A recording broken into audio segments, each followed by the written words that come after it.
O saidan gwlad ni dair anheniaeth oddi ar ein achod, a meflar dafod yr un ben rhaith, a'i gwnelon gamwedd I garu ein hiaith.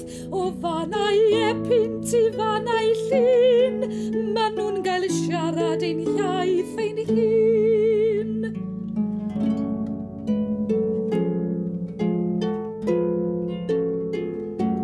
Pwy yw'r sawl canwaith byr banau hyn, bob crib yn loyw o waiw ffyn, a pha sawl canwr yn enw Duw fi farw cadw yr iaith yn fyw.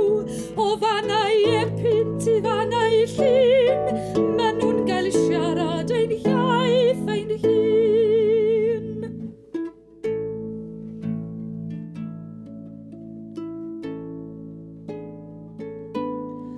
Cymerthin mamau hirnosau blin, gynt I ddiferi ei mel rhwng ei min, a threch i'w ratgof am famau bro, na thrahau chelwr pwy bynnag fo.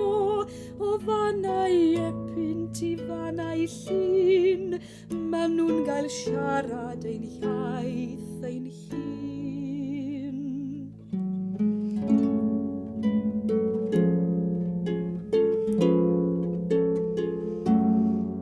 Rangwn fodd yr un arglwydd llys, a modrwydd falchder ar fôn ei fus. Hen dras Llywelyn a hil Glyndŵr, a droes y canrifau ein gwaed yn ddŵr. O fanau epynt I fanau llun, ma' nhw'n gael siarad ein hiaith ein hun.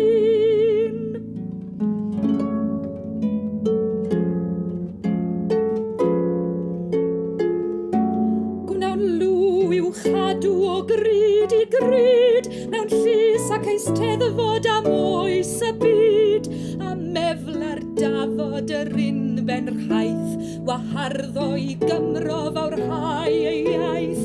O fanau epynt I fanau llun,